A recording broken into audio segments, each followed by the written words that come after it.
Alright, welcome everybody. This is Pokemon Aquamarine. It's a fun little fan game that I'll be running for today. My name is Iron. I am a Pokemon speedrunner. Mostly do a lot of the Switch games like Pokemon Let's Go, Pokemon Scarlet and Violet. But I do love the old fan game every now and then, and this is a really cool run that I've been working on the routing over the last few months. So looking forward to sharing it with you guys today. It should be a fun time.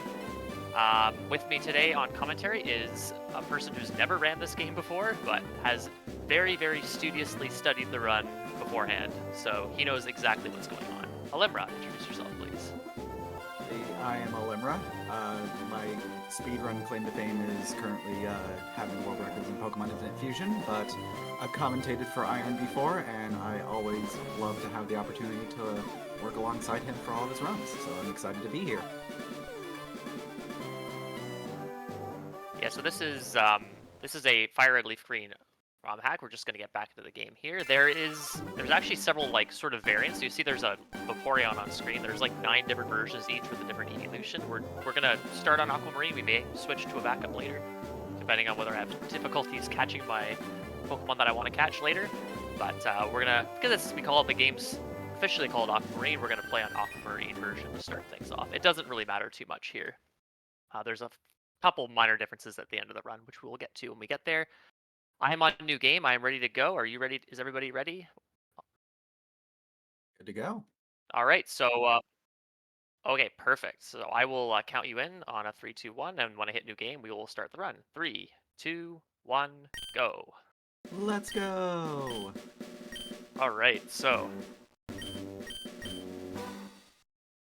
this region's based on South America. The region's called Manta. There's lots of elements that are similar to Kanto, but you'll see a lot of different stuff as well. The person who's introducing us to everything is a Celebi called Ilex. I don't really know too much of the story here, I'm sorry. I just go fast. One of the big curses of being a speedrunner is lore. What's that? I'm gonna give myself one letter name because that's a little bit faster. And my rival, because I'm not going to be seeing him too much, actually. I'm going to be actually skipping a lot of fights with him. Spoiler alert. So I'm just going to give him the name Terry. It's faster. And oh yeah, I'm trapped in the body of a Mew. So that's fun. So the goal is to kind of try to restore my body to human, which doesn't happen, but it's fun anyway. If you play as the girl, you're actually a shiny Mew, and so I like playing as the boy a little bit more. Not only is it a tiny bit faster to select the boy, the regular Mew sprite looks a bit nicer than the shiny Mew sprite, so. This is our Professor Oak equivalent. This is Professor Palm, and we're going to be introduced here in just a second to the wide variety of starters that we will have to choose from.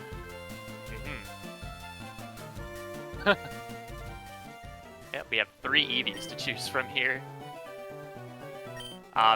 You can RNG manipulate this game, so if anyone's familiar with Fire Leaf Green, you can actually manipulate your starter based on when you select your trainer name.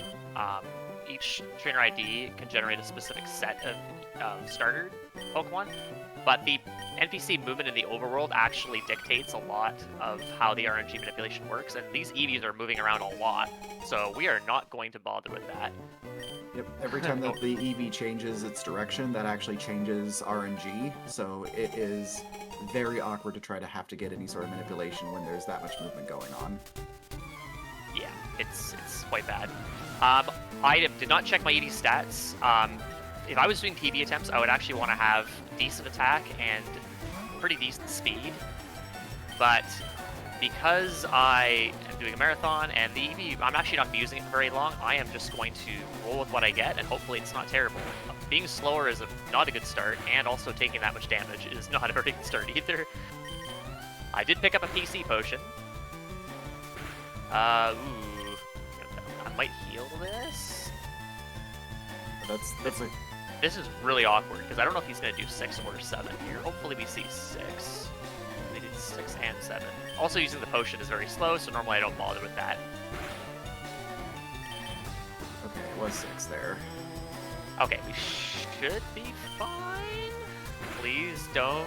Okay. Definitely needed to heal, so that was good. I'll take a look at take a couple seconds here just to look at my stats real quick. 12, 11, 11, 12, 12. 11, 12, 12. I have 22 HP. My attack looks decent, which is good. Yeah, your speed didn't look hideous either, but it was kind of worrying that your rival was outspeeding you so consistently. Yeah, so the really weird thing about this game is trainers, unlike a lot of Fire Red Leaf Green ROM hacks, have random natures and random abilities on their starters, which is, funny enough, a common theme I think in the Essentials games, like the game you're familiar with, Olimra. Yeah, I'm glad you brought that up, because that does mean that we're going to be dealing with a large number of variation, not just from a perspective of the abilities that a Pokemon might have, but also from their natures as well. That does dictate the ranges that we have to work with for this particular run too, so something that we would normally be able to just... Oh my god, it's a shiny! Oh dear. Yo! So, I'll ruin it for everybody. The Stardust I picked up forces the next Pokemon in the wild to be shiny, so I did that on purpose. The Stardust does sell for some extra money, which I need, and I wanted to get a fake hype moment for everybody, so there you go. So that was a guaranteed shiny. Not going to complain with a golden Swablu. It does look very pretty. It does, yeah. One of the better shinies for sure. But yeah, because all the natures are shuffled around randomly, that does mean that sometimes our damage rolls are going to be less than favorable at key critical moments. Yeah. On average, though, I kind of account for neutral, which is most likely in terms of the various stats, so speed, special attack, and whatnot. So the most important one really early game is speed. So that rival fight, ideally I want to be outspeeding him, because on average he's going to have 10 speed, and if I have 11 speed, I'm guaranteed to outspeed. If I also have 10 speed, then I'm going to be speed tying him. But I was slower every turn there, so he might have had high speed. So he might have had plus speed in terms of the nature. We're never really going to know, but this Eevee looks decent enough, so I'm going to be happy with that. And I did need that extra little bit of experience on Swablu there. I need 25 extra experience or more in order to hit level 8 by a certain point, and so that will be a good amount of experience to get there from Swablu. Yeah, and then sometimes the Pokemon on this route don't give enough experience, so you have to run away, and it's not so fun. Also, one thing we didn't mention is Eevee is holding a lucky egg right off the bat, which is very, very useful. This run really would not be possible without the lucky egg. You'd have to do a lot more grinding, unfortunately. Very, very courteous of them to give us the speedrunner's favorite held item just straight away. Yeah. Alright. 3 encounters is not great, but it's fine. Alright, so now we're going to go shopping and do the first skip of the run. It's could be constituted a sequence break. It could be called a glitch. Once you see it, you can make your decisions. I know for no glitches allowed, you guys wouldn't allow me on if this was considered a glitch. I consider it a sequence break. The category is called no major glitches. So I've determined that this is a minor glitch. But you will see exactly what I'm talking about in a second here. So there's a gym in this town, and I'm just gonna skip the gym, and I'll show you how I do it here. I'm just gonna be quiet while I do this so I can focus. So while Iron is focusing, this is, as you've been seeing, very similar to Kanto in certain locations.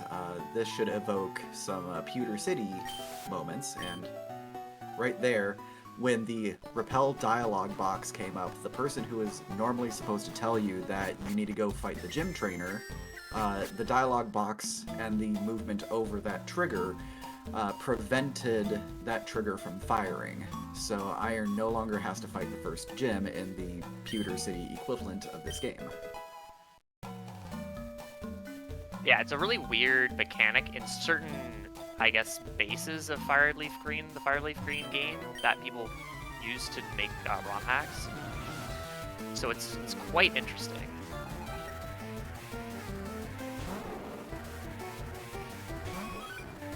this Pineco can be a little bit awkward because it does have access to Protect.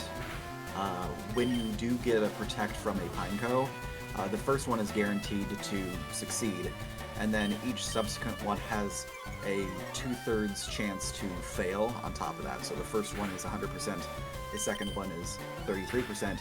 It keeps getting cut by a third successively after that.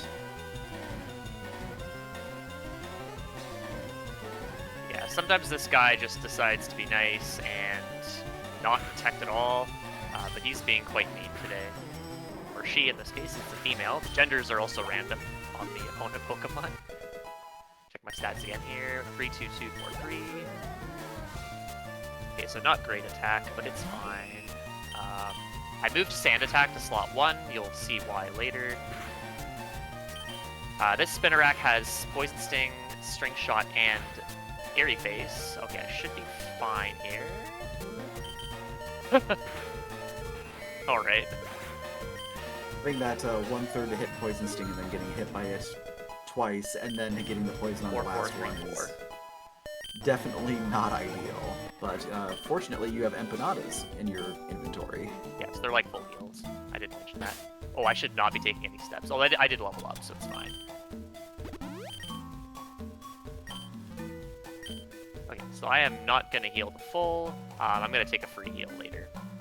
So I'm just going to get rid of the poison and move on. Unfortunately, in this game, poison doesn't wear off in the overworld when you hit 1 HP. Oh, I walked through an extra tile of grass. That could have been an encounter. So the way encounters work in this game, it's in Fireleaf Green, is the first 5 or 6 or even 7 tiles, depending on the area you're in, each have a 1% chance to generate an encounter, and thereafter the encounter rate goes up to the standard rate. So I had to risk 3 tiles of grass there, but it's just 3 tiles of grass you have to walk through, so it's much, much better than Viridian Forest in the original game. Now Iron is getting the scooter parts, which is the bike equivalent for this game. One of the things that I love most about this particular game is just the small attention to detail that they put in of making things look just a little bit different, but still being very recognizable.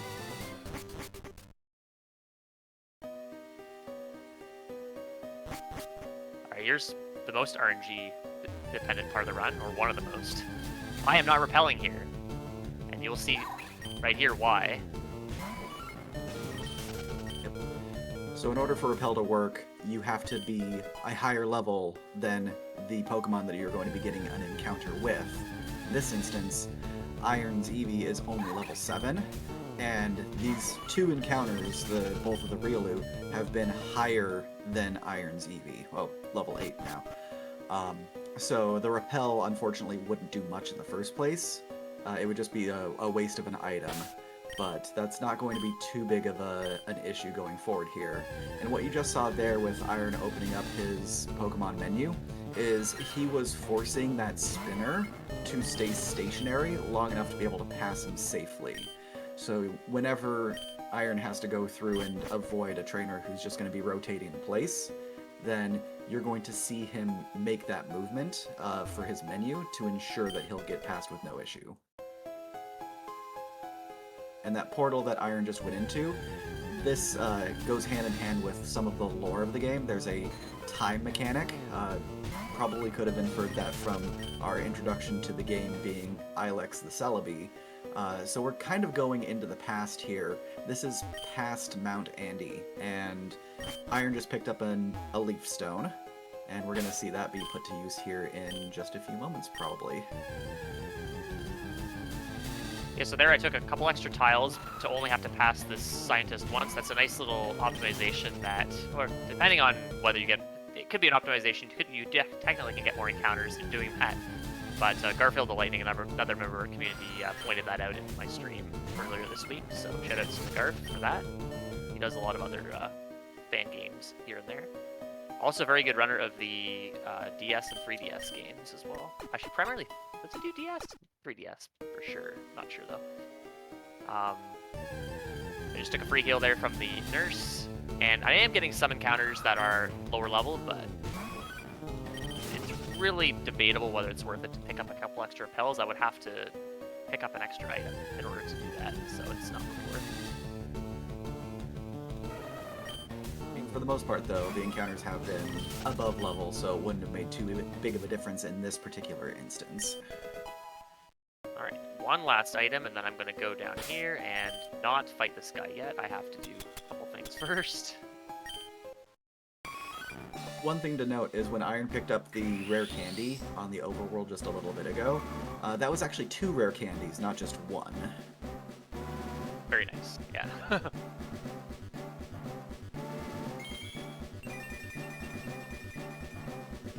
And now we have a brand new Leafeon.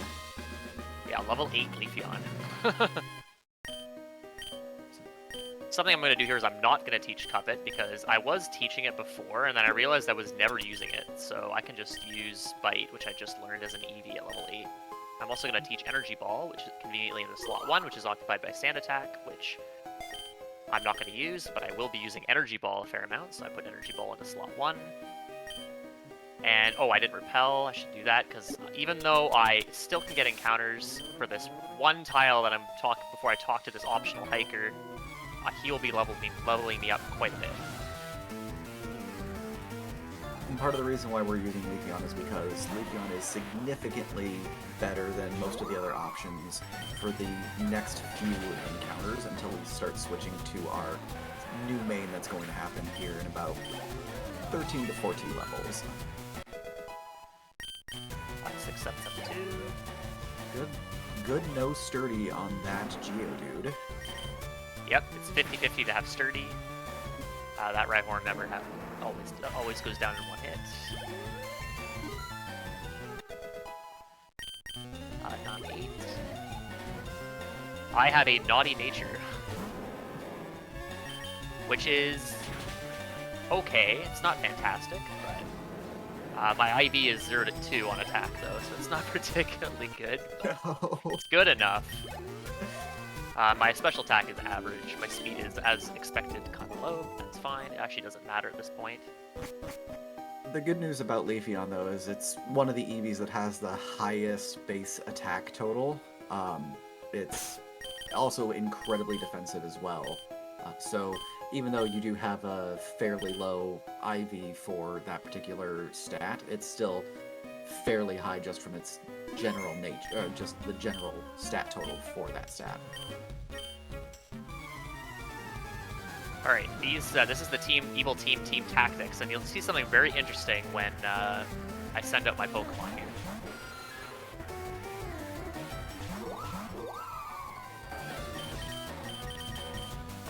So unlike in other Pokemon games where it'll either force you to stay away from a double battle because you don't have enough Pokemon if you only have one, or they'll just have you fight one at a time, for some reason, the game duplicates the Pokemon that you have, rather than just force that one-on-one interaction. This does come with a significant drawback, though. If Iron were to ever interact with his Pokemon menu at any point in time, it would crash the game. That's not just for trying to switch out a Pokemon, it's also for using items that have to target an individual Pokemon. So things like X-Attacks, Potions, Ethers, those kinds of items can't be used when this state is present.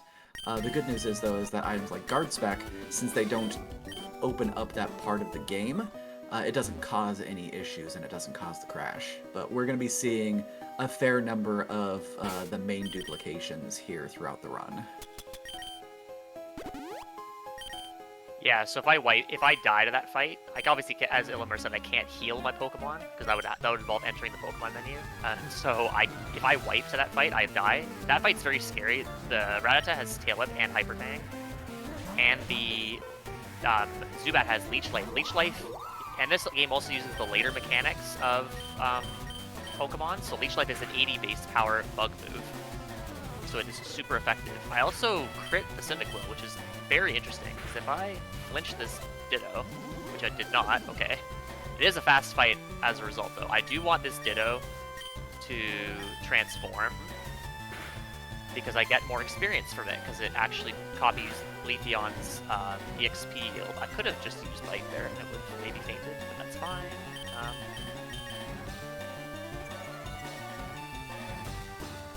So I saved for that previous fight. This fight's pretty safe, so I didn't save this one. And it ended up being a pretty good fight overall. Can't complain about that. I mean, I'm not going to complain about one-shotting a fire type when you're running a grass main. Yeah, exactly.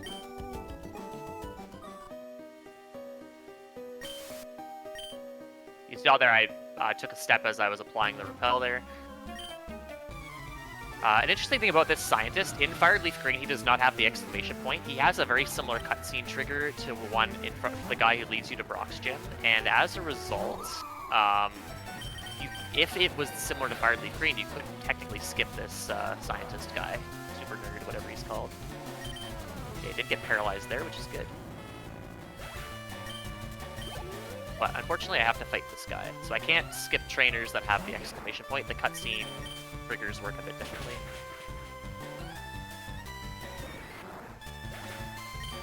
And you see Energy Ball coming in clutch here as well, because I am going to make short work of this guy's last two Pokemon with Energy Ball, having the two fossil Pokemon.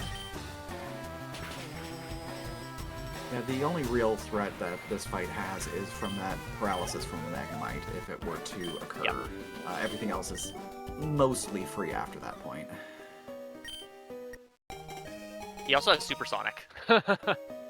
Mostly. Yeah, getting confused and paralyzed at the same time is probably a Pokemon runner's worst nightmare. Yeah. Forced to get a free fossil there, and we are on our way out of the cave. Not too bad. Pretty decent section, I would say.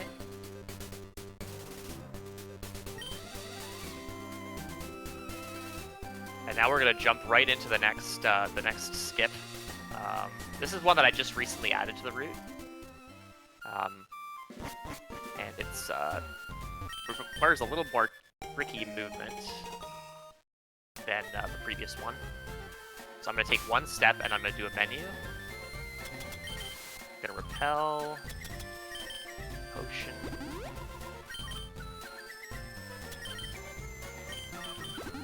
One thing to note is that all of these skips that require the use of repels, those are based off of the number of tiles that you're moving. So your number of tiles have to be exact in order for these to occur correctly. Yeah, if I mess up my movement, I can kind of adjust. But, because I do have to take some extra tiles here. So you'll see I'm going to be taking some extra tiles. Whoops, here, and coming up here as well. Okay, so just skip the rival. Unfortunately, I have to skip him a second time because I have to backtrack through that area. But I've accounted for that. And here your Bill allegory for this version of the game is Professor Turo from Scarlet and Violet. So we're going to help him out. He's trapped in the body of a Clefairy, and he's going to pop out here in just a second, and our reward is a ticket on the Titanic. Yep. Sounds very ominous, but never fear. I'm sure nothing will go wrong with this one.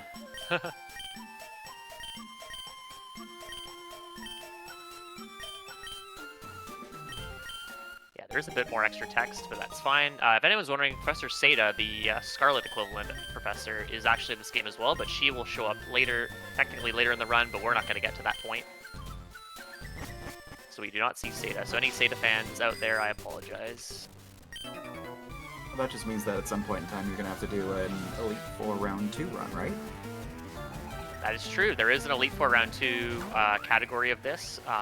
Doesn't skip quite as much because unfortunately, a lot of what I'm skipping is going to be badges. I won't tell you how many I'm skipping, but you need more of the HMs in the E4 Round 2 variant of this game, and so you actually do need to, you can't skip quite as much stuff. That first Dolphrey is not a great range, but I was able to hit it. I've hardly ever hit that range in my life. but I was able to do so there. Yay. Shoutouts to the custom pokes that they added to this game. The Dolphrey is adorable for both the male and the female variants.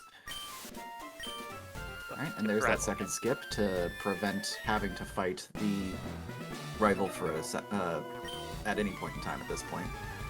But now we're into our first gym, which is the second gym.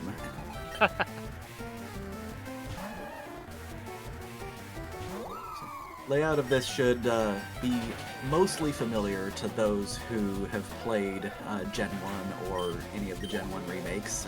This is a Misty-style gym.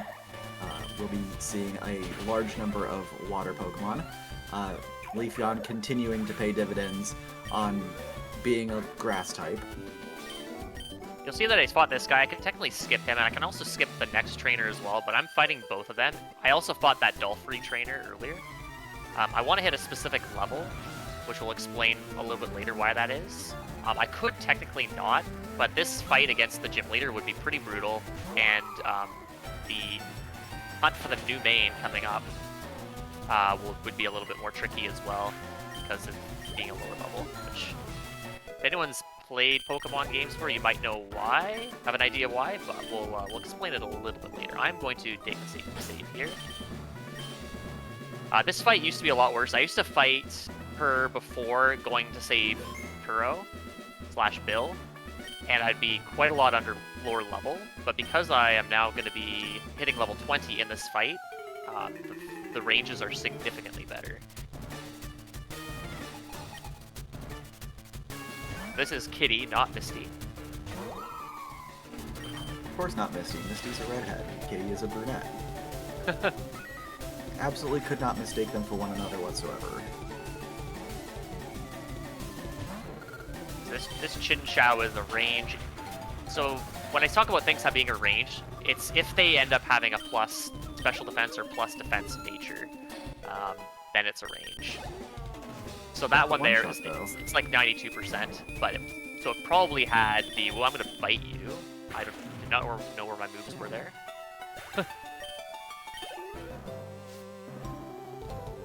And this Vaporeon is particularly nasty. The Chinchou is really bad. It has Thunder Wave and Signal Beam. Signal Beam can confuse, and it's super effective. And Thunder Wave is pretty self-explanatory. And because I'm level 20, this Vaporeon is a pretty easy two-shot. I need to have really low special attack for it to not go down to 2 hits there. Yeah, and the worst thing that could have possibly happened at that point in time would have been getting the confusion off of the Water Pulse as well. Yeah, exactly. Luckily I have Empanadas for that. And now that you are done with Kitty, you can now use Cut, an HM that we absolutely have access to.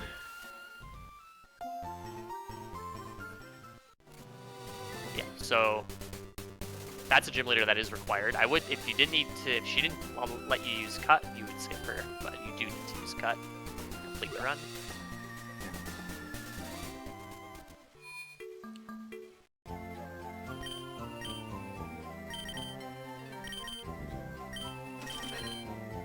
So since we don't actually have Cut just quite yet, after this purchase, it's time to board the Titanic once again.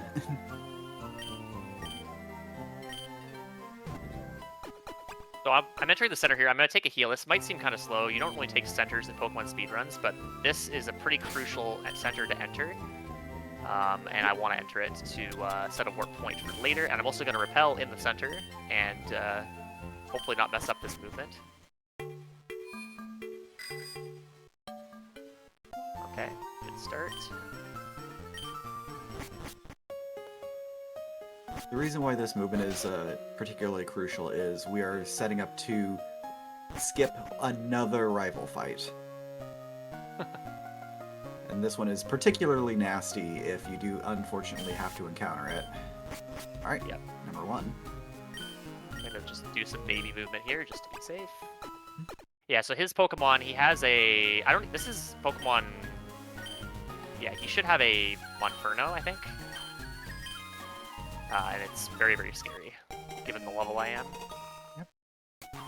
I'm just going to completely bypass that. And now I have to waste a lot of tiles because I have to take 100 steps. So let's count 1, 2, 3, 4, 5, 6, 7, 8, 9, 10, 11, 12, 13, 14. And I'm just gonna do this. You can run this section, but I'm gonna not, because I trust myself, and we skipped rival again. Yep.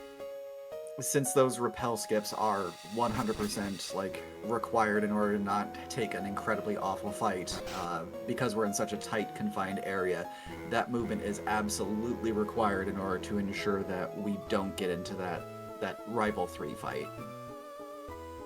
Alright, now we can say goodbye to the Titanic. It is going to sail away and hopefully not sink.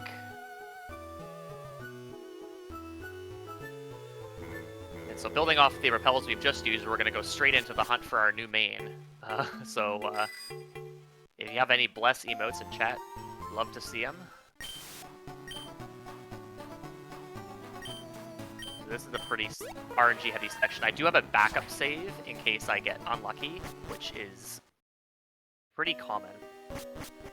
So as you may have noticed, Iron actually didn't teach cut at any point in time from when he picked it up to now, but he was still able to use it. As the Mew, and because you are the all-powerful progenitor of Pokemon kind, you learn the HM, so you are the buddy who's going to help us. And now you're going to be seeing Iron doing pivots in place. These frame turns that you're seeing will allow him to advance RNG and try to get an encounter without ticking down the steps on his repel. Alright, here's an encounter. It is not what I want to see. Okay, so we have Arena Trap here. So this is part of the reason why I took the heal, because I had no energy balls left, in case something like this would happen. There are 2 Pokemon that can spawn here, technically 4. There's 2 Pokemon and their evolution, and I want to see not the Diglett line. I want to see the other one, and ideally not the final form of the other one, because that is a very scary Pokemon. It's difficult to catch, and it's very powerful. We're just gonna hang out here for a bit, and the goal here is I'm going to not heal my Leafeon. I'm just gonna keep doing this until I catch one. If it's not runnable, then I'll reset to my backup. If I run out of balls, I'll reset to my backup. If I die, I will just reset and go to my backup. So, for marathon safety, obviously for PB attempts, I would not be doing this. I would be resetting.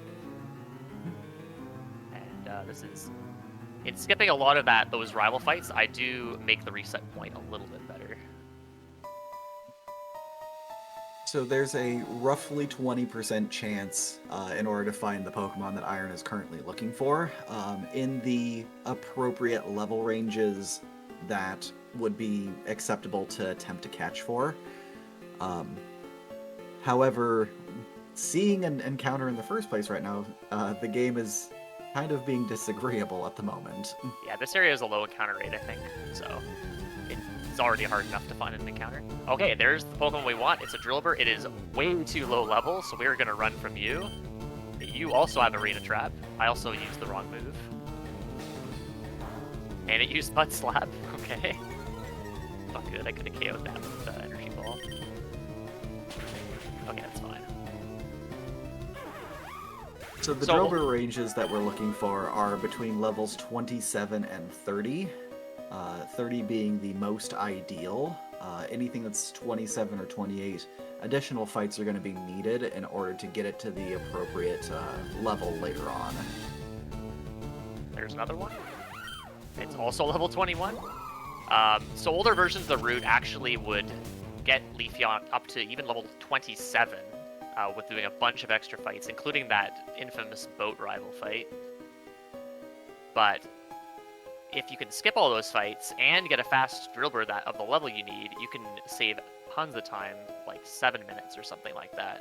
So if things all swing in your favor, you can get really fast times coming out of here, but it reduces the encounter rate of the Pokemon, of the Drillbur level that you want. The Limber said I'm aiming for 27, and I will be seeing 21 all the way up to 26 as well. This is the scary one. It is, if I can catch this, it is very good. So I'm going to attempt to weaken it. It does a lot of damage. This is absolutely an if we can get it, though. So I'm very likely resetting to my backup unless I can somehow catch it right here.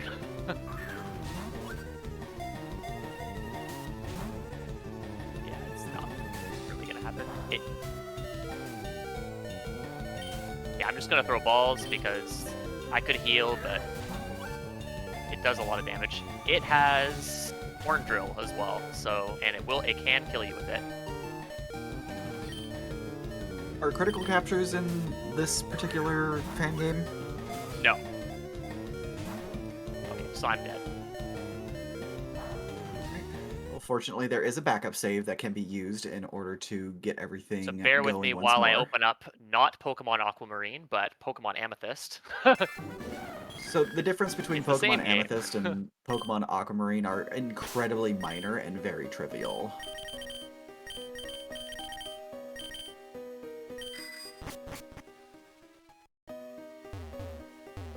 That. Having trouble moving. But yeah, as you'll see, Excadrill, wow, that's me failing to say a word. Excadrill is living up to its reputation of being absolutely monstrous in speedruns where it's available, especially because of its just raw power behind it and the movesets that it can learn.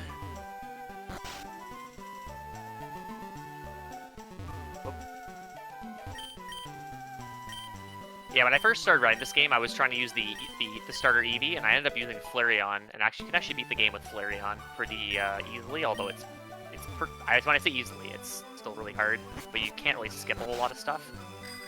But Excadrill, with all the skips that I will be doing later, can manage to beat the game. It's just a super good mon.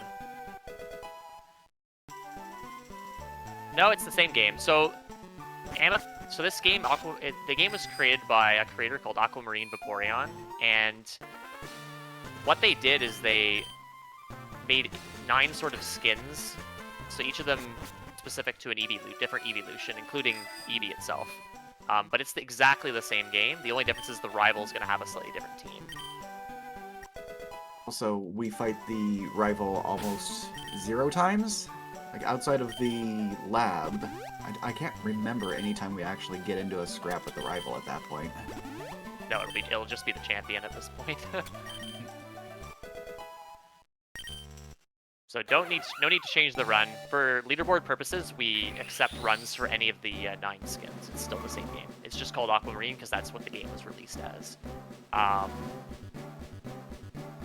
The Amethyst is actually optimal, the one that I'm running right now, because of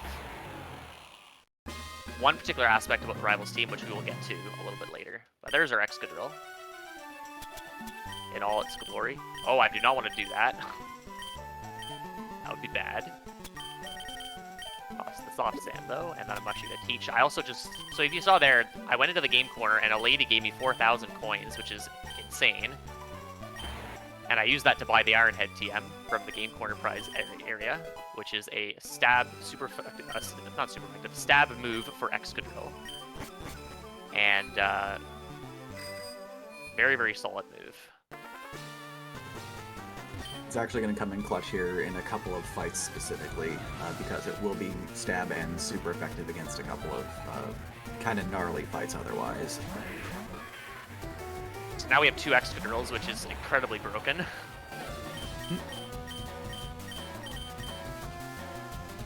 But once again, if ever Iron has to heal or use an item that would otherwise open up the Pokemon menu or try to swap for any reason, game just gives up and says we're done, closes itself out, and you have to figure out some other way of getting through.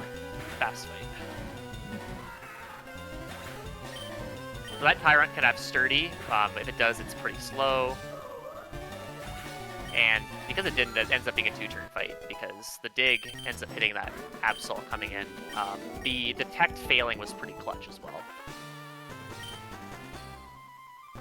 And Detect will have those same kind of failure rates as the Protect did previously. So the first one 100%, and then a subsequent one, it gets cut by a third for its opportunity every time.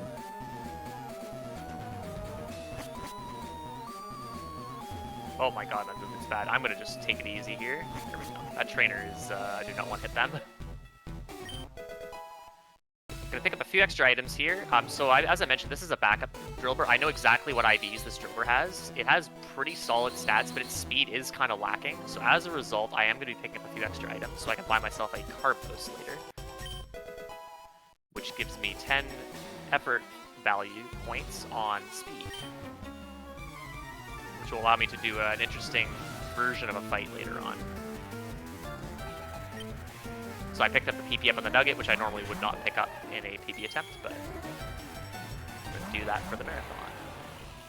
One of the fun things about this this fan game is that they will give mandatory shinies to enemy trainers on occasion, so that Squirtle is always going to be shiny, and it kind of makes the world feel a little bit more lived in, kind of. It's one of those small touches that doesn't really change anything, but just adds to the flavor of the game.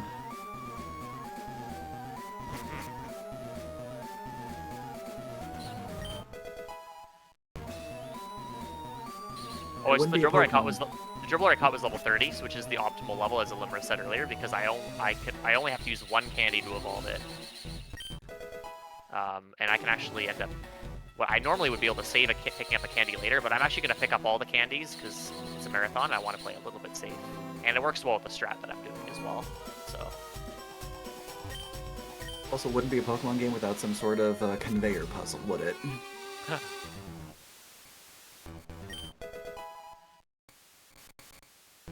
Get that calcium for money as well. Alright, this fight is interesting. There's a Pokemon that may have Intimidate here. If it has Intimidate, the fight will be a little bit slower.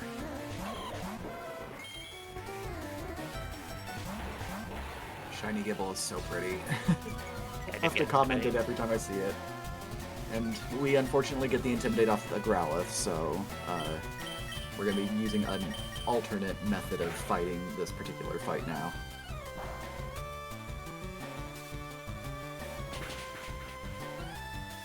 The Rock Slide would not KO the Growlithe on its own, so that's why I want to get it out of the way. It has fire moves. Very, very scary. That's good flinch. And then I want to dig you and Iron Head you.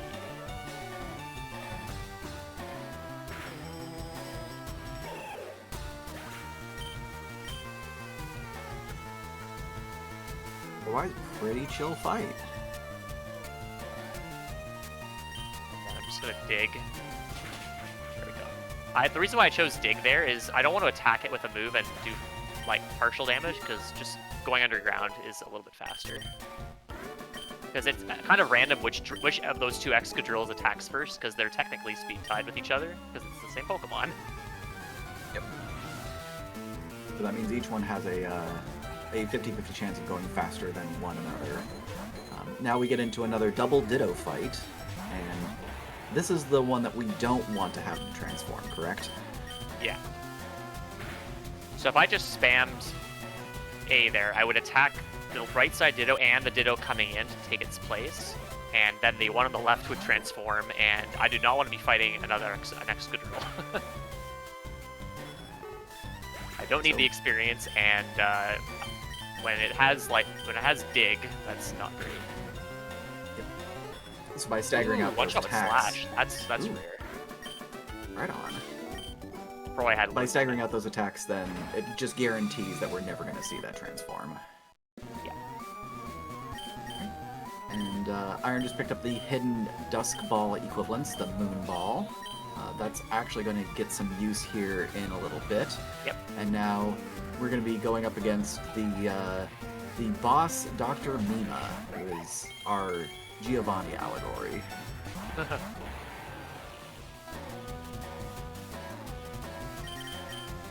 then I Iron Hit you. Okay, so this Zorua is 16% outspeed, which means if it has plus speed, it will outspeed. It didn't go first, so it does not have plus speed. It's not a huge deal. These Pokemon are pretty harmless. And Okay, then just before with the moves that we 5-turn have. Fury Swipe.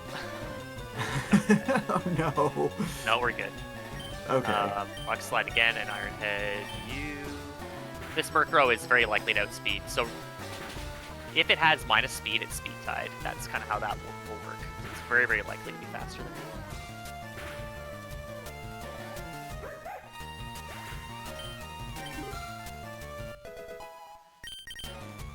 You also see the HP bars in these fights do weird things as well, if anyone's wondering. Otherwise, this fight is relatively safe. There's not a whole lot that Dr. Mima's pokes can terribly do to make you really suffer outside of those, you know, the going first. Yep. The Mima that's in Stilfco, which we don't fight because we're actually going to skip him altogether, but you do fight him in E4 round 2. He has a Mew with Aura Sphere. And that's very gross. scary. Yeah, that's gross. Alright. And Iron's also going to be picking up those hidden love balls for some additional cash here in a moment.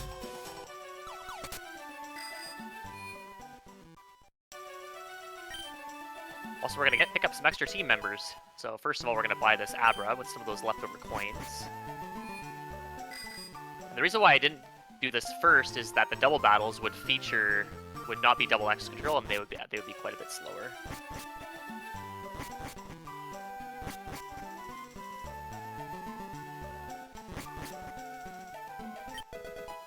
And we're going to You're also picking up a free Eevee now. There's a lot of fun Eevee-related shenanigans in this game. You'll also see something here really cool about the Eevee that was just picked up when we see it for the first time.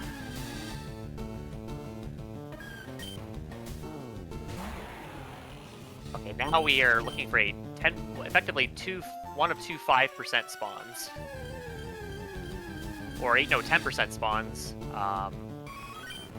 And then they're each 50-50 to have an ability that I want, but there's a way to get around that. Also, I could catch the Eevee here, but they are very difficult to catch. Pretty low catch rate, and I do want to sell all the Moon Balls and Love Balls that I picked up.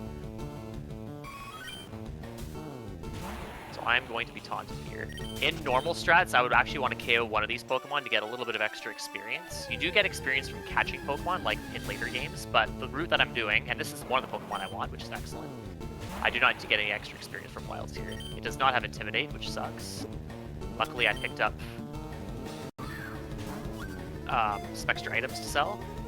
And you might be wondering, it's daytime. Why is the Moon Ball so good? Well, I set the emulator clock to be always starting at 9 p.m. when I do runs of this. So it's always nighttime, even though it doesn't look like it. The other Pokemon that Iron was looking for was also a Growlithe. Both the Snubbull and the Growlithe serve the exact same purpose, which is to be an Intimidate Mon. Just go out there, look scary for a few moments, and then probably get hit by something that's going to cause it to faint.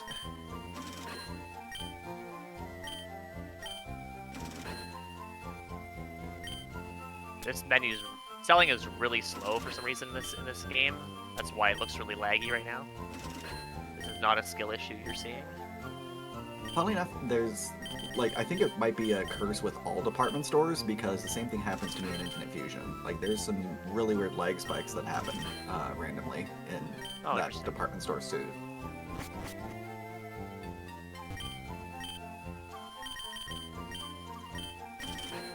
I'm going to be buying quite a few things here. I bought Ability Capsule, which will switch Snubbull over to Intimidate, and I bought a Choice Scarf, which will allow me forces me to use the same move, but it doubles my or 50% adds 50% to my speed, not doubles, which will be really, really useful later on. And I'm just going to quickly scroll my notes. There we go.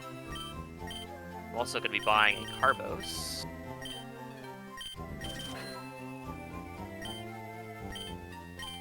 And like most Pokemon speedruns, we're going to be buying a large number of stat-increasing items, a bunch of X attacks, defends, speeds, and a singular guard spec, which we've kind of foreshadowed when talking about the glitched double main state a couple of times. Use this last fresh water.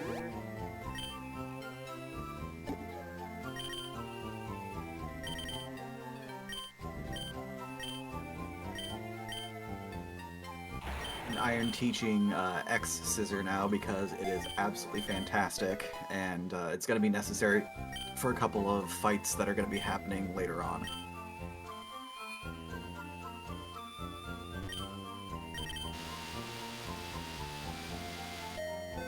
Oh, there we go. All right, now we're gonna head off to the gym. So this gym is required. It's this gym that allows me to use strength, and I will definitely need to use strength to beat the game. So I have to go here. This gym is the Erica equivalent, but as you'll see, there's something quite different about this particular gym. There's ice on the floor. Yeah, this girl also says, I like grass Pokemon. They're easy to raise, yada yada yada. Well, she leads a Jinx. Great grass type. One of my favorites, actually. The ever-famous Jinx. Always grass, never ice. So the big thing about this particular gym is it's actually a dual-typed gym, where there's a lot of ice and grass types. The gym leader does use a couple of very interesting Pokemon that you'll be seeing here shortly. But Iron's going to be taking a couple of optionals here just to make sure that his Pokemon's experience is where it needs to be, not even necessarily just for safety purposes for the marathon, but just because it helps make a lot of the fights that are coming up here significantly easier. Yeah, the first trainer, you have to fight at least one trainer, and that one is pretty fast because she has 2 Pokemon. Ooh, I missed the range, but it did not use Hail, so we're fine. That is incredibly lucky. This cast form can use Hail and transform itself, and then things kind of get off the rails just a little bit when that occurs. And that was probably a range with X-Scissor from there. That's okay though. That's like a 77% range or so, good chance with Rock Slide there. I'm trying to save Iron Heads as much as possible. I have a Max Ether in my inventory, but I prefer not to use it if I can avoid it. There are definitely much scarier times in which that Max Ether would be necessary. If you can hold on to it as long as possible, that's ideal. Got a bit unlucky there. Smoochum has 50-50 to have Snow Warning. That's why we're seeing Hail.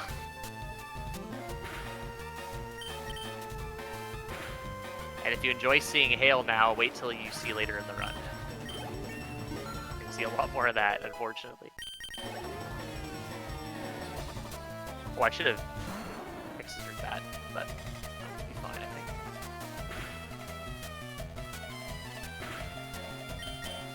Four Iron Heads. Yeah, it's fine.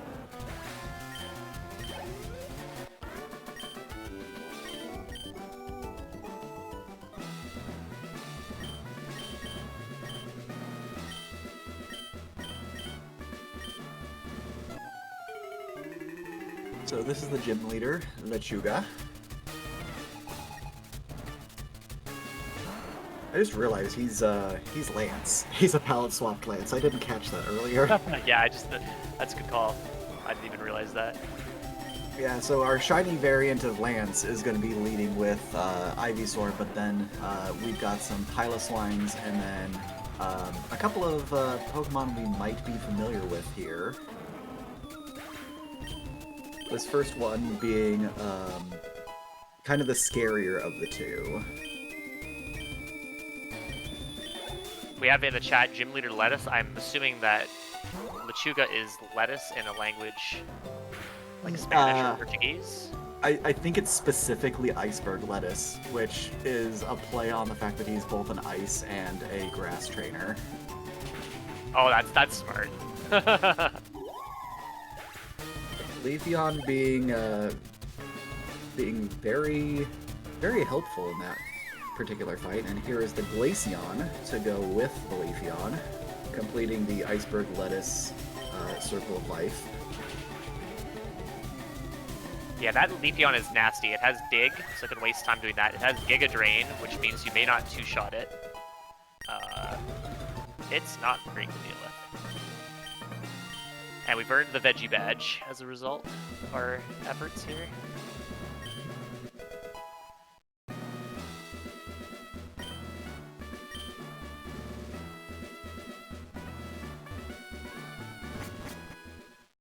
Alright, so coming up is going to be another pretty much back-to-back skit sequence breaks. But these are also going to be really crunchy movements that are kind of a bit particular to make sure that everything happens the way that it needs to. This is also when the Snubble is going to be forced into having Intimidate, because it's going to start seeing significant use. And oh look, that Eevee we picked up previously happened to be shiny. That is a guaranteed shiny Eevee that you could just get for free by climbing the department store in the correct way. So now we have a shiny Glaceon to go with our Leafeon. Leafeon's in the box right now, unfortunately, but we'll see it. We'll see it soon. I'm going to use this Carbos not on Glaceon. I do really need to use it on Excadrill. Very important. Gonna play that safe. That guy can move down. You also see when I'm doing these bag setups, I'm going to the Pokemon menu. There's a little bit more lag if you go into the bag instead of the Pokemon menu. And once again, doing those Pokemon menus there, especially up against spinner trainers, like that guarantees that Iron's not going to have them move or turn unexpectedly.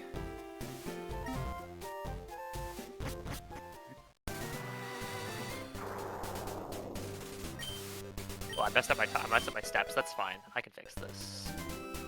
I do not want to be taking that step while I push down or when I pick up that when I use that repel there, because it'll mess up my steps. But I can just fix this. I will just cancel this and repel here. Easy fix. Pick up this max elixir. A little bit of time lost, but that's okay. Now I'm going to be a little bit careful here. Alright. So, Machu Picchu in this game is the Ghost Tower equivalent, and once again we skip the rival because he's a jerk, and we definitely don't want to have to deal with him. But now you're going to see Iron doing the same style of moving back and forth to waste steps, so that way the repel can wear out exactly where he needs it to in order to set up the next skip that's going to occur.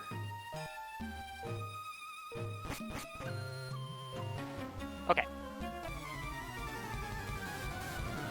You also notice we're going downstairs instead of upstairs, because Machu Picchu apparently is down, which it really isn't in real life, but it's fine. This Sableye is very mean, so I kept my Abra in the party. I do want to keep the Abra in the party. We'll explain why later, but I do want the Abra to be knocked out, unfortunately. And Sableye decided to do so, which is very great. It can decide to use Detect, and then you have to throw balls. I guess you could teleport, and then maybe you're teleported back to Excadrill, which is kind of annoying. But you're just wasting time doing that. But luckily, it cooperated there. And I missed the range. That's funny.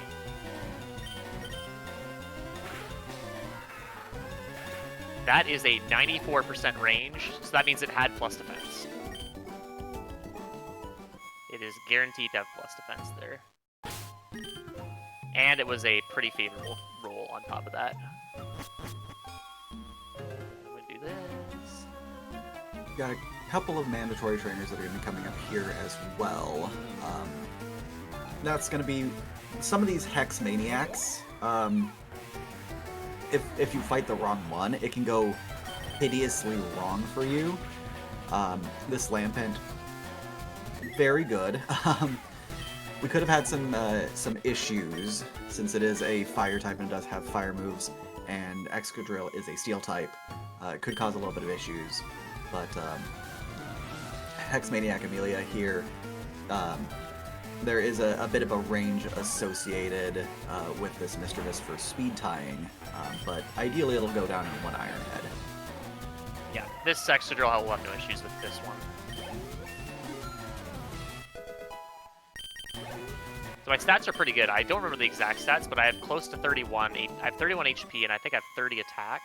And then I also have 29 speed on a minus nature, so I am actually a quiet nature, which is plus special attack, minus speed, which is kind of funny because I don't use any special attacks, but the IVs are really solid, so I can't argue about that. And the attack is good. Take those. I just skipped the ghost encounter, which is a level 100 Ditto. Yeah, absolutely do not want to have to deal with a level 100 Ditto that can transform into an Excadrill. That would be incredibly bad days. You can do some weird. You can do some weird shenanigans where if you swap to a party, if you end up swapping to Glaceon specifically, the battle just ends. I think it just doesn't like the snow warning coming up. I'm not really too sure why. Very strange, but it's obviously much faster just to skip it altogether. Interesting. But now you're also seeing why we wanted that Abra to get KO'd, because even though we have 2 Pokemon in our party, the game recognizes that Abra is not a viable Pokemon to be sent out into battle, so it creates that duplicated main state once more. And that's why we wanted to make sure that it got knocked out as quickly and efficiently by the Sableye previously. Yep. These next 2 fights can be quite unpleasant, so I'm just going to heal real quick. The first one's not too bad. The Kadabra that this guy leads is very likely to outspeed me. It would need to have minus speed to outspeed here, but...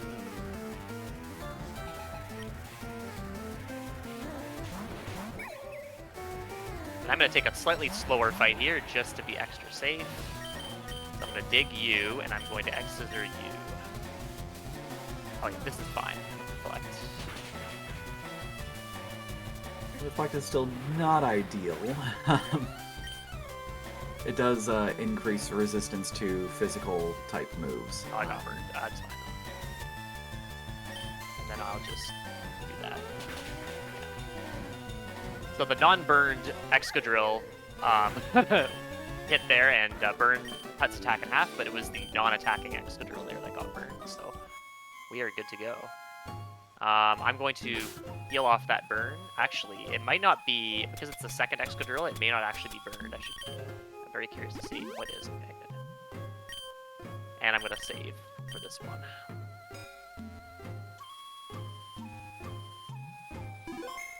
So this grunt can be a little frustrating at times. Yeah, he's got not a good team.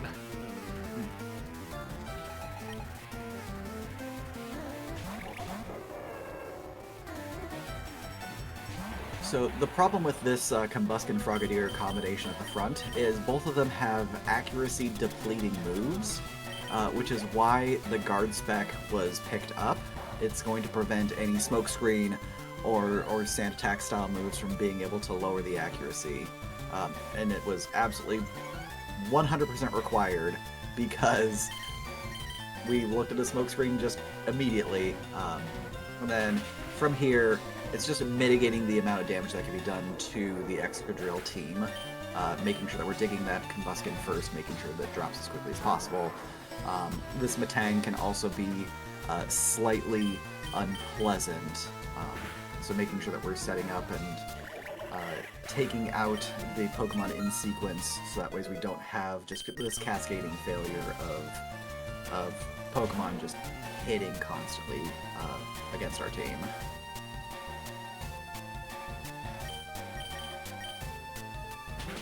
Yeah, the Frogadier has Water Pulse, which can do a lot of damage, and that's the main reason why I say it. It can also Water Pulse can confuse, which is awful. And then also it has Substitute, which means Dig won't kill; it'll just break the Substitute.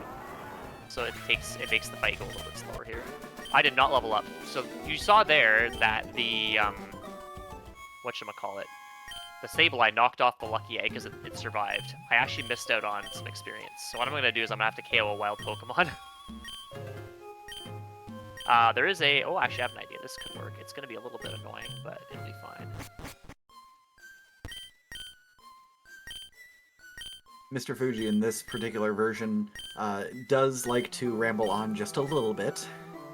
Give you a little bit more backstory about Mew and Machu Picchu. But now he is going to be giving us the pan flute instead of the poke flute, so that ways we can continue forward.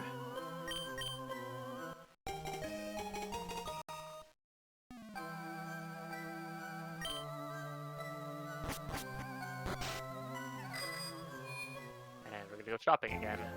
To buy, you guessed it, More repels? more repels. To be used properly and improperly.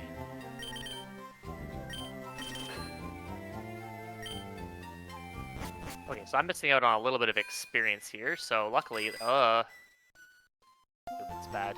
There is a Snorlax here. This thing's a pain in the butt to fight, but it's really my only option. My best option for experience, so I'm going to actually knock it out.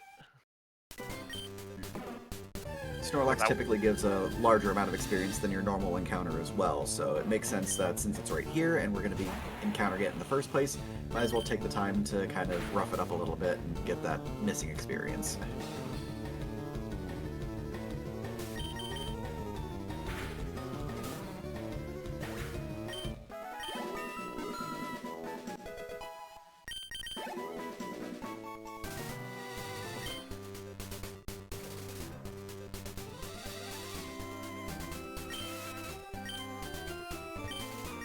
Saw there, the trainer in the left, bottom left there, that is Mirror B.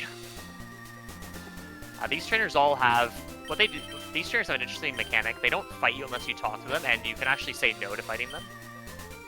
And they all give effort values of a specific type. So they all have 6 Pokemon, either giving speed, attack, a special attack, whatever. And they also give you the vitamin of that corresponds to the EVs that their Pokemon have. So Mirror B, I believe, is special defense. So he has a bunch of special defense EV mons, as well as getting out his ink.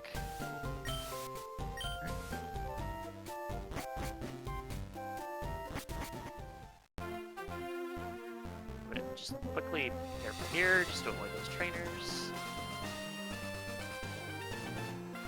Every time I see free roaming trainers like that, it always makes me really, really anxious.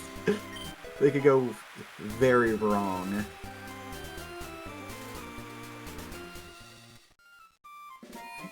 Alright, And now we are in the Fuchsia equivalent and going into the Safari Zone. One of the good things about this game's Safari Zone is you actually don't have to use the Safari Balls if you don't want to. Yeah. You can actually use the repels to skip paying for Safari Zone. And you can use your own Pokeballs to catch the Pokemon here, which is very nice. If you could somehow duplicate Master Balls or something, would be really nice. Haven't figured out how to do that yet. The only issue is that, specific to this run, is that getting out of the Safari Zone, I have to run out because I can't... the option to retire from the Safari Zone is not available because the Safari mechanics have been switched off.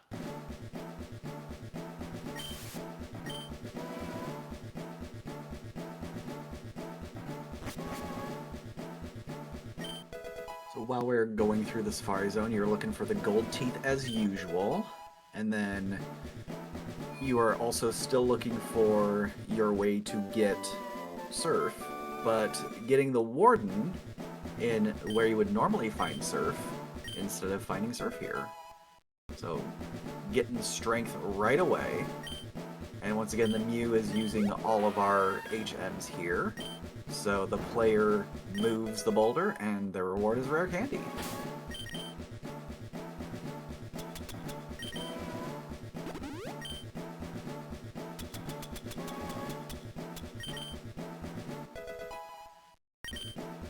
And we're going to pump our candies in, so we need to be level 42 there in order to hit that level threshold, where we are going to candy 6 times and learn Earthquake, which is a very good move. Pretty self-explanatory. Arguably the best move in Pokemon. Like, I've seen Earthquake just do so much work in so many runs.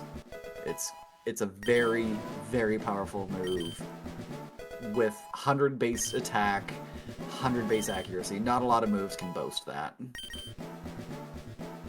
I do have one extra candy, but I'm going to save that one for later. And we're going to bail from this furry zone. Cancel repel, because I actually need those repels for later. And head over to here, where there is some very trolly person putting some boulders in front of this guy's house. Looks very suspicious.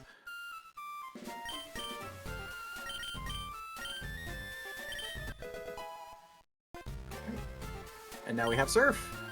Just had to teach one of their Pokemon the Strength HM, and we were rewarded with the last of our major movements that are required to continue forward. Alright, heading off to the gym. So what I'm going to do here, there are two spinners here, but I'm actually going to fight this one on purpose. Part of these extra secret strats that Olimra doesn't know about. I'm useless without my script, it's true.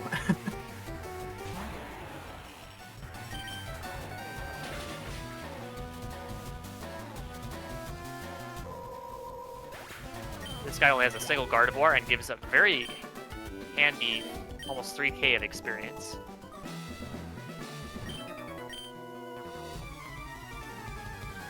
And that'll come in handy later. Especially since we did end up missing out a little bit on that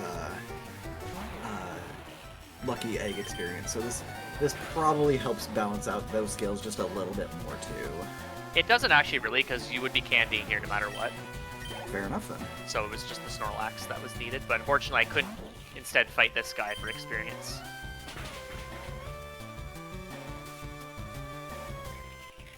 So yeah, this is the Fairy Gym. We have a pretty good type advantage against most things here, because we are a Steel type.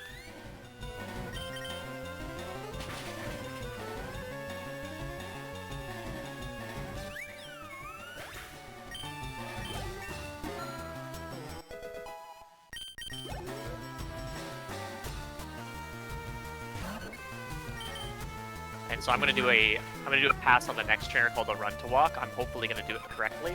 It's another way to pass spinners in Gen 3. Or Gen 3 game, ROM hacks.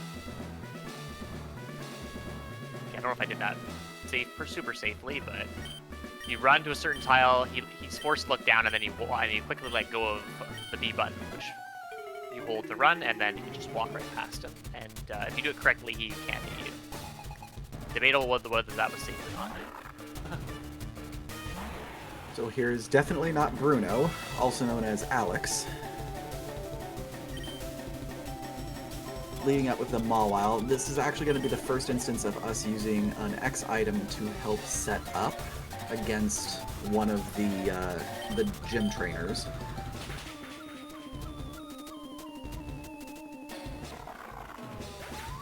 So Mawile going down pretty easily after the 1X attack.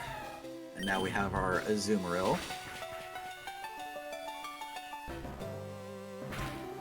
Azumarill is got Aqua Jet, which is super effective, and I think it's 50-50 in this game to have pure power or huge power, which doubles its attack, because it usually does about half the Excadrill there if it has huge power, but it only did about a quarter. So if it's the same as Infinite Fusion, it's 50-50, which does make that incredibly gross. But you're fully healed, so it's fine. I'm also going to Iron Head all these guys. I could use Earthquake, but I want to save as many Earthquakes as possible. Olimra's notes will say that I should be healing at the center coming up here, but I will not be doing that. I'm doing things a little bit differently. And hopefully I don't get burned because I messed something up. So just like in Koga's gym, there's obviously invisible walls that are preventing Iron from just going in and out as he so chooses.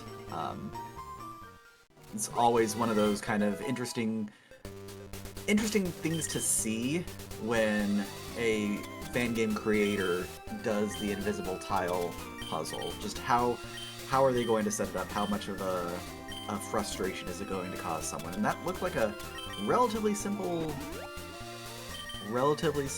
invisible tile puzzle, really.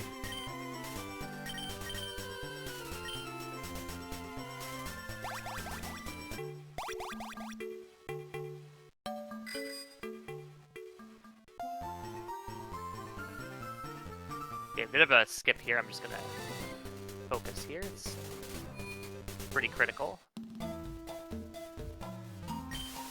Alright, so now these badge check guys will not stop me to ask for my badges, and in doing so, I can effectively skip 5 of the badges.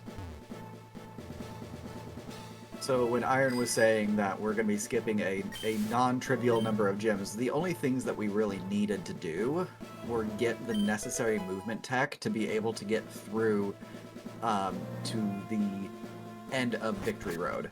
Since Surf and Strength are required in order to get through Victory Road, we needed to get all the movement necessary in order to get those 2 HMs. Fortunately, that was only cut, and here we are now in Victory Road.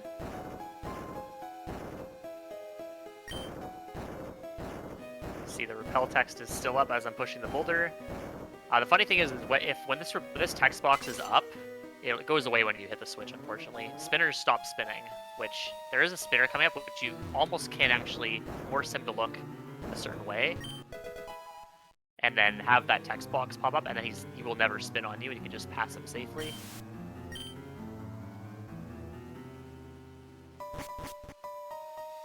I remember watching your PB video, you were saying that you were going to try to potentially find some viable setup to maybe like make that a little bit more consistent. Yeah, it doesn't work, unfortunately, because you push the boulder after this fight. I'll be pushing the boulder to open up the passageway, and then that text box vanishes. Speaking of this fight has its own split on your setup because yep, Ace this Trainer trainer's Pearl. Ooh. This trainer's brutal. So what I did here, I'm doing some sort of next level strats here. I've equipped the choice scarf, so I outspeed that Doug Trio. That Doug Trio, I have to usually send in my Intimidate Mon to nerf its attack a little bit. And then once that's done, I can go in and I can set up and do the fight. So I'm locked into Earthquake right now, however I'm faster than everything.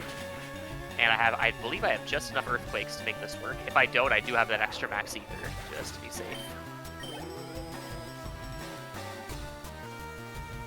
Also very fortunate that Iron has linked to, if you're doing Choice Scarf on Pearl, use these notes.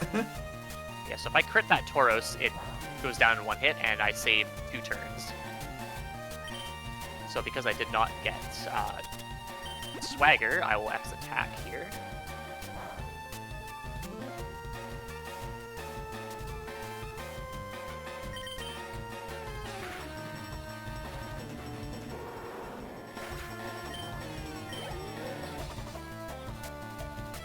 And lastly, Toxicroak is not really that big of a concern. It's just another Earthquake. Fake Out really doesn't change much here. Yeah, if I got crit by the Tauros, maybe, but in that circumstance, it was totally safe. And I just hit level 52 here, which is very nice, because I have 3 rare candies ready to go.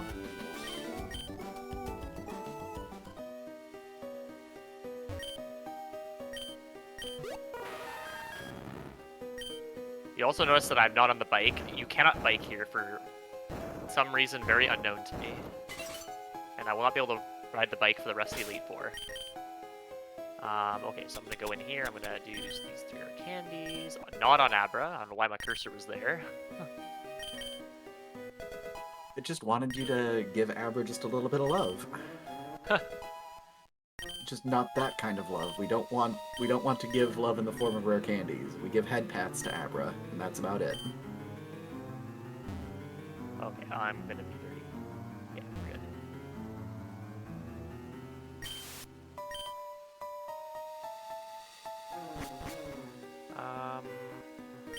Yeah, we do this now. And actually, no, I don't need to do take the heal. There's a nurse here you can heal with, but I'm not going to take the heal with her because I'm actually just going to go box heal later.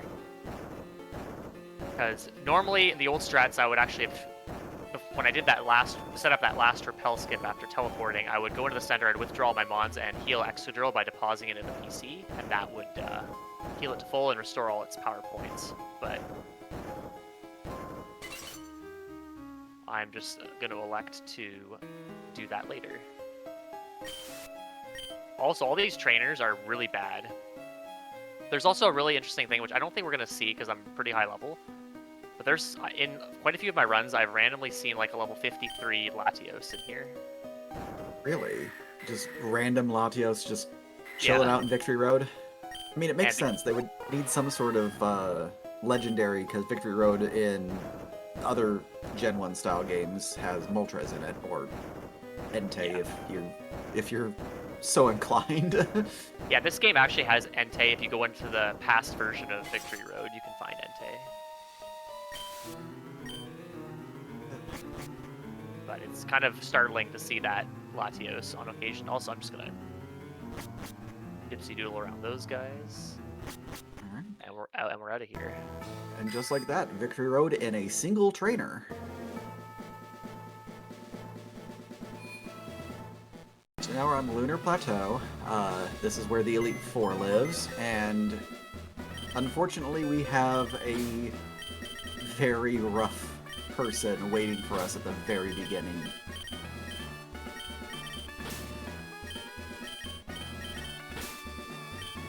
Aaron's going to be pulling out all of his mons, because everyone is going to be useful in some way, shape, or form, even if it's just to absorb a hit or be a sacrificial lamb to take a revive. But here is our Lorelei equivalent. Yeah, this fight is trainer. Yeah, she's pretty bad. But I still have the choice scarf equipped for a very good reason. I will outspeed the Ninetales here that she leads.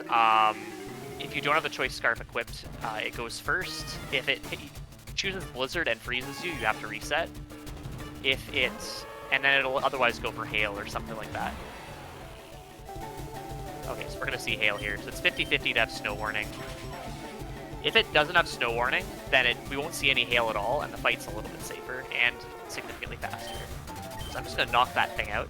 Now remember, I am locked into Iron Head right now. Keep that in mind. I'm actually going to attack this Cloister.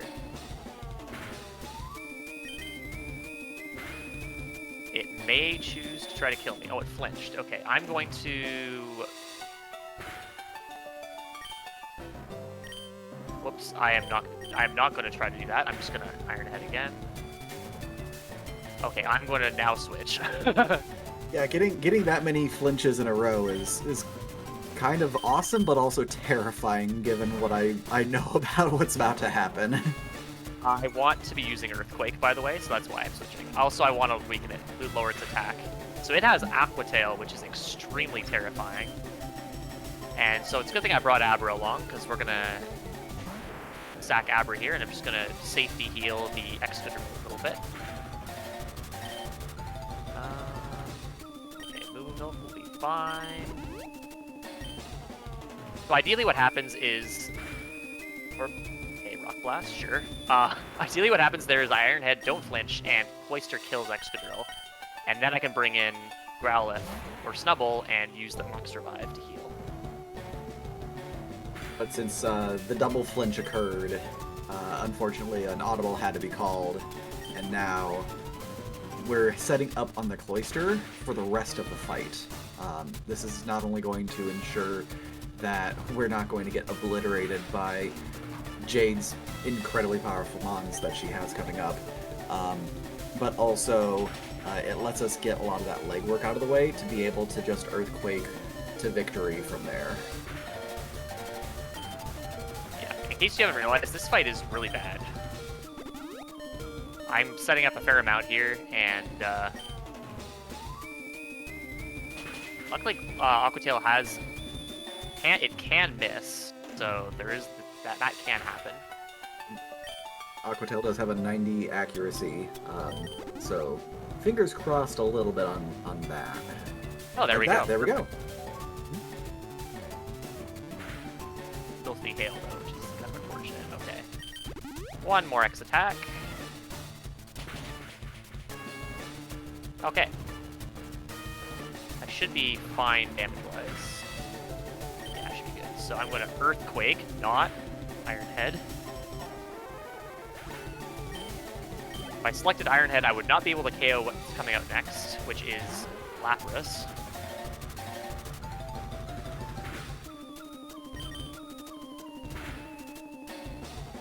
Okay, so there's one thing that can go wrong here, and there is a Frostlass that is coming up next. If this Frostlass ends up rolling plus speed, it will outspeed me and kill me. 16% chance. Yeah, it's only a 4 out of all of the natures to exist. And we're fine. Yep, everything's good from here. No worries whatsoever. Okay. I have been crit by that Cloyster numerous times. In my PB, I got crit by it twice. Or once, maybe. I don't remember. I think you got crit by the Ninetales, and then got crit by the Cloyster. Yeah.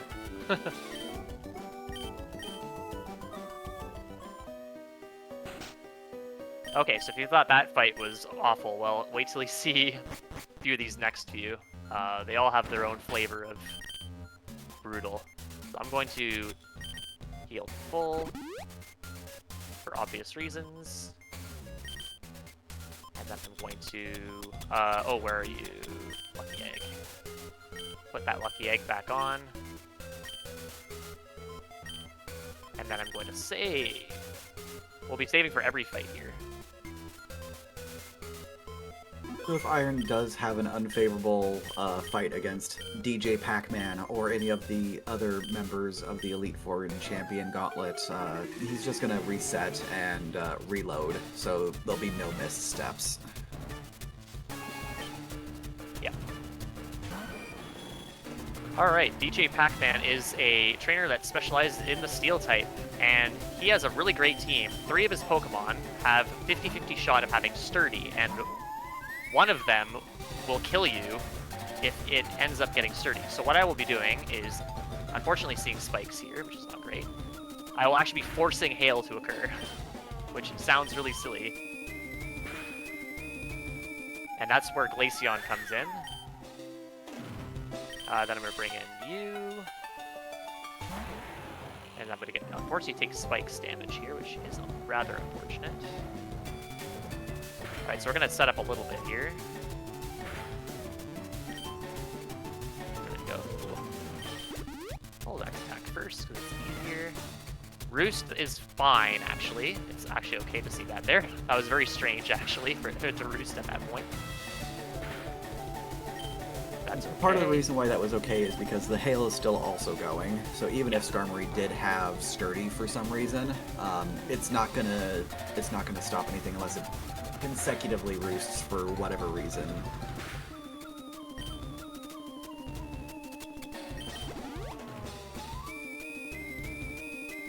Goodness.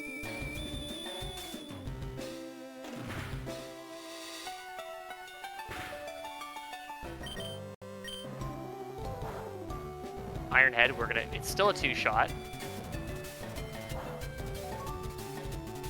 How much damage is Hail doing? Me?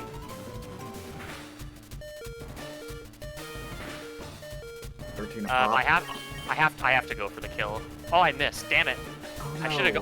I should have gone for ooh, I'm going to die to Hail. That's why we take safety saves. It's all good. Damn.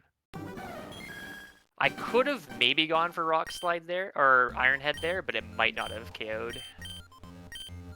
And he will heal when he gets to below half. So I do not want to see that. That would have actually turned out okay, I think.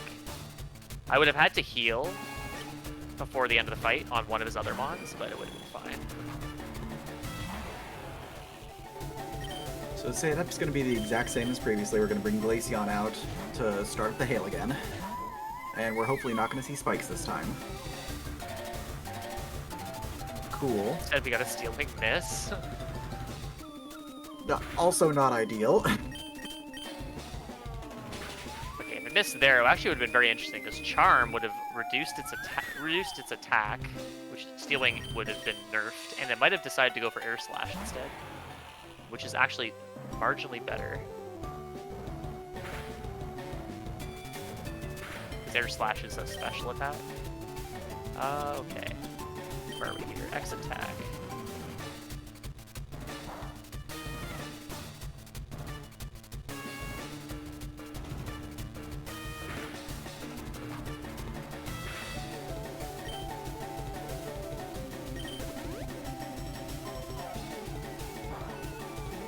So far, no roost.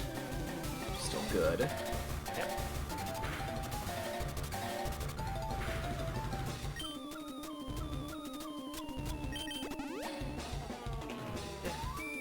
Spikes is fine. We take that. Yep. Because ideally there shouldn't be any more switching out. Yep. Now, flinch here would be massive. And I can finish off with Iron Head. Okay. He might actually heal here, which is quite bad. Yeah. Getting that random increase on it. Yeah, he did. There it is. Okay, so he got a defense boost as well, and healed. You do have additional X items for handling the random. You just can't handle a second one. If another one occurs, then it's game over, and you have to retry again. Yeah, this fight's really bad.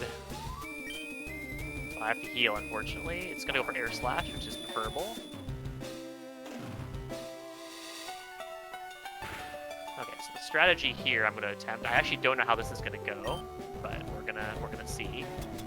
Next attack again. I have extras. We're good there. But for Roost, really? Why does the Weird. Stormery hate you so much? Okay,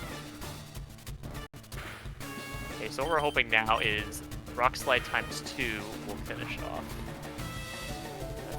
Be fine. Looks like it will. Ooh, that's not good. Nope. It might with the hail?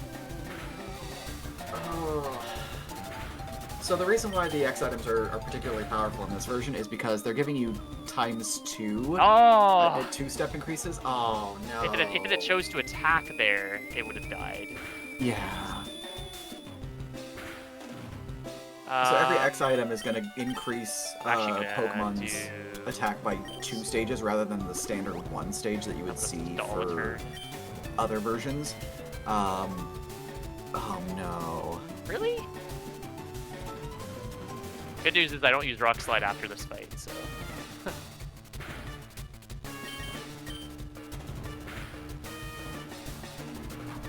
You're still getting it to yellow. Oh man. This Skarmory is on something. It's not out of Steel Wings. I don't know what it's doing. I'm just gonna heal. I need it to be taking some damage from hail, and that's not happening.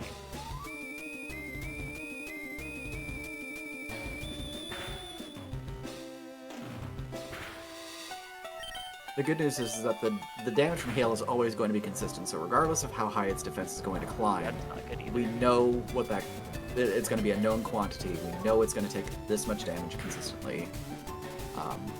Unfortunately, that also means that Skarmory is also just as likely to continue to roost. Please attack. Yeah, we want the attack. Oh my god. This is so stupid. Yeah, I'm gonna start X-Scissoring to do a little bit less damage.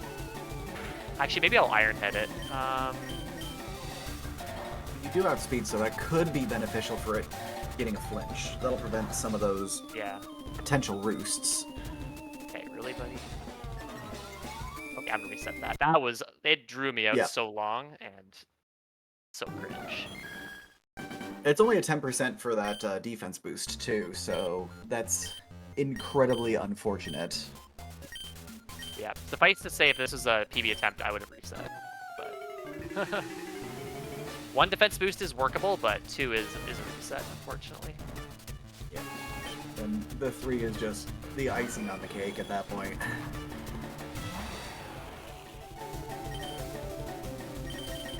So setup's going to be exactly the same as last time. Gonna set up Hail.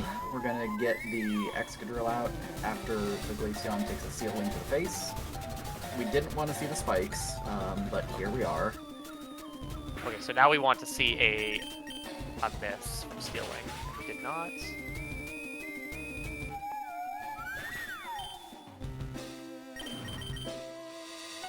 So Excadrill's gonna just take a small amount of damage here. We're hoping for no defense ups and no roosts.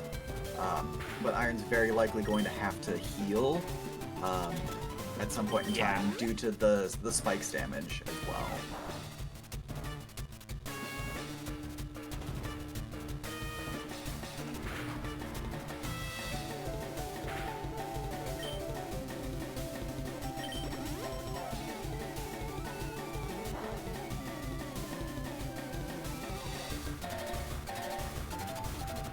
Speed and then we'll heal.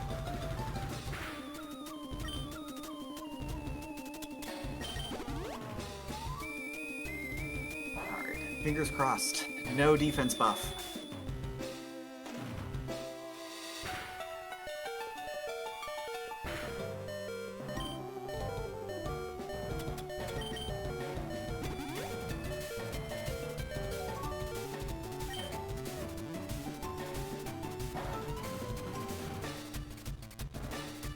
Okay.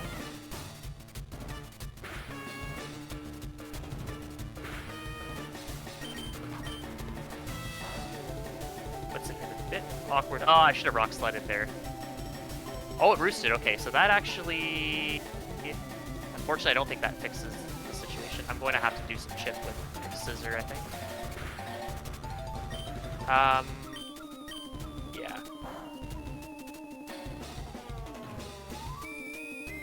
Oh man. That's the same old song and dance, eh?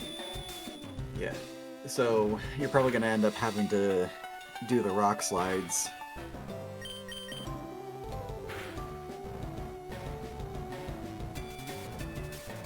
Wow, it's in a roost loop. Okay, I'm gonna go Iron Head now.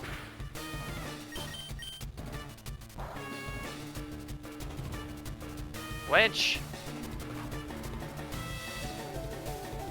Okay, he might heal here without Roost, but... Okay! You got it! Okay, we're good. There we go, finally! I wasn't sure whether to go for Rocks or Iron Head there. Alright, so here we go. Aggron can have Sturdy, but because we still have Hail, because Snow Warning Hail it stays up forever, the regular Hail, if you use the move Hail, it lasts 5 turns. Or 8 if you're holding a Icy Rock, whatever it is. But this will last the whole fight. Unfortunately, that means I'm going to be taking damage too, but my health is high enough, I should be fine. Alright, he's packing his own Excadrill, and this is the reason why we X-Speed. Because this thing will torch me with its own Earthquake. Yeah, every time you see your own main staring back at you, it's never a good day.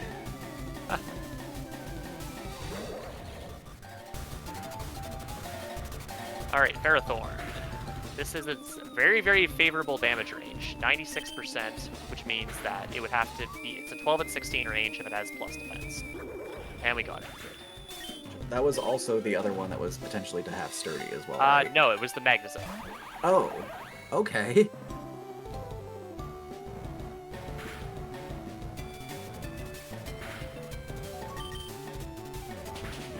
But good news is that against Earthquake, Magnezone is made out of paper, so... Yep. with Hail, that's free. Alright, finally past this guy. Holy moly. DJ Pac-Man was definitely putting you through your paces on that one. You're always welcome at one of my parties, so trust me, I'm not going to any of your parties. Not after the Skarmory did that. Heal the full, and I'm going to do a quick save here as well. This fight is the easiest of the E4 plus champion fights, but if things can potentially not go well. So I am going to save.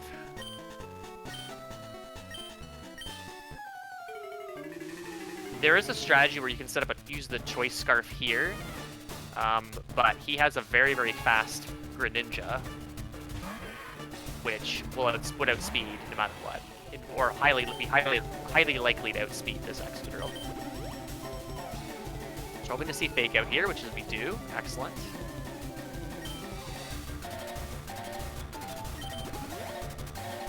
Next attack.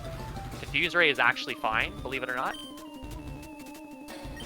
It's because we have empanadas that we can use on it, correct? And well, we actually have a few full restores as well. Oh, that thing has a very high chance to crit with Shadow Claw, but I can just heal the full here, and even if it does crit now, it won't kill. It did not, and then I'm going to Iron Head you. All right. From here with all the setup, it should be relatively easy for the 5 Mon that we're going to be taking a look at. It shouldn't be unfavorable in most circumstances. It's either going to be Iron Head, X-Scissor, or Earthquake along the way.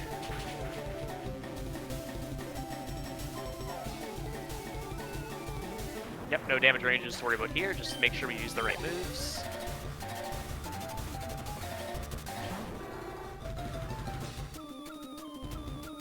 Fortunately, there is weather effects here that don't affect me, but they do hit a few of his Pokemon. You gotta love Sandstream from the Tyranitar.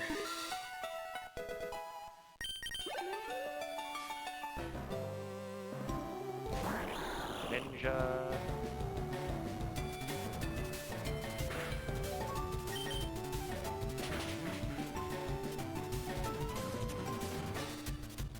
Could have Earthquaked that, but I have to go back to X-Scissor for his final Mon, so just gonna stay on the X-Scissor.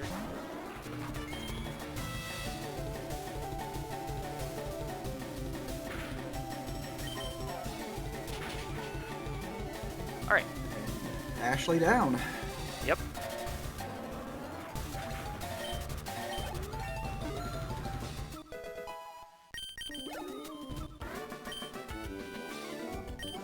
So the last of the Elite Four members, this fight intrigues me. I'm not gonna lie, because like the version that I saw in your PB video, and then like seeing the route notes for the final E4 member, like I'm very curious to see how this is gonna shake out. Yeah, there's sort of 2 ways this fight can go depending on which Pokemon she sends out third. The better option is very rare. I don't see it very often. And then I'm going to max revive my good old Snubble here. And I'm going to equip the Choice Scarf. So this fight requires the Choice Scarf. This fight is the reason why we get the Choice Scarf.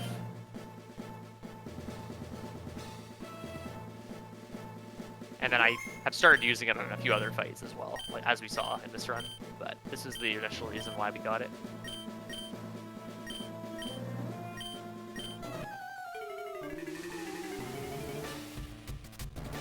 This is Hilda.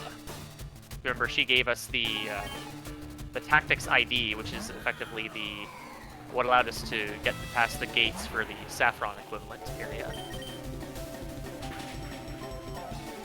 So this Chandelure would outspeed me if I did not have the Choice Scarf. So it is an easy KO, and then Excadrill is a 13 and 16 range if it has plus defense. And I also need the Choice Scarf for it. Okay. Excellent stuff. Now we want to see Snorlax. That's who we want to see. If we see Lilligant, we are going to cry a little bit. Okay. Well, what happens usually? That means we get to see Leafeon again. And we're doing this because we want to reset the move we're using with the Choice Scarf. Fortunately, Earthquake does not function very well against Grass-type Pokemon, but we do have a lovely X-Scissor that we can offer Lilligant. Nature Power is fine. It's actually ideal here. Now my attack is very high, so I wonder if... Okay, I'm not going to see a heal. Because I'm level 60 and I have high attack, there is a chance that I can knock it into heal range. So now we have a Ferrothorn to deal with, and X-Scissor's not good for you, so see you later, and in comes our Snubbull. Both to reset the move we're using, as well as Intimidate it. Which helps a little bit. Sandstorm is fine. It means that Snubbull's going to take an extra hit. So what I'm going to do here is I think Snubbull has... Yeah, we'll just... Okay. I wasn't sure what moves to use there. There were a few options.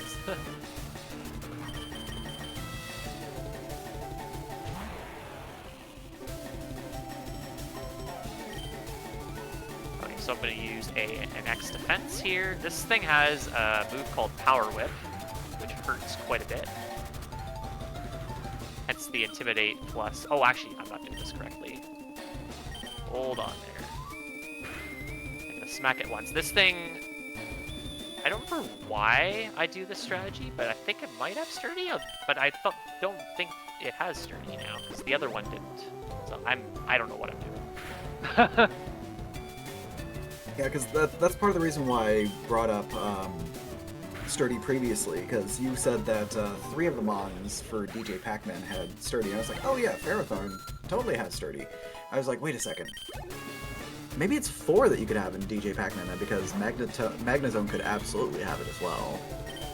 Yeah, exactly. I have to double check this. There's probably a better way to do that fight, but...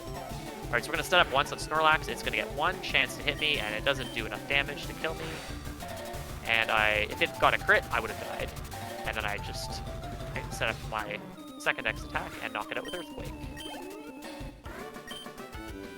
So if I see Snorlax third instead of the Lilligant, I just set up X defend and I mix my attack with X attacks, and then I spam Earthquake. Even on the Lilligant, it will die. Okay, so I'm going to do a quick menu here. Heal full. One more fight and then you're home free. Unfortunately, that one more fight is Champion, which happens to be the rival we've been ducking this entire run. Yeah. We'll see if he's angry that we've been avoiding him.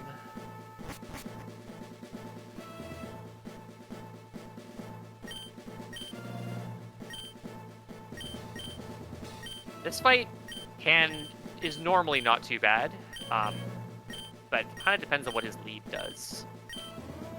A lot of the if-then statements that I'm seeing in the route notes, they're kind of hinging on this lead. Yeah. So he has a shiny Altaria.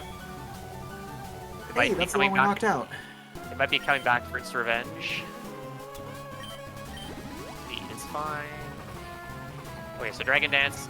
We ideally just want to see Outrage all the way, so I'm going to use an X defense here, because it's doing a little bit more damage, and I want to ideally avoid that. It's Dragon Dancing again. Interesting. I'm going to keep setting up. And I have an extra X defense if need be. Good thing to remember is that X defense is a double stage increase instead of a single, so each one of our X defense is going to counteract 2 of its Dragon Dances. That's a crit. That is absolutely a crit. Altaria was just like, it got its revenge, alright.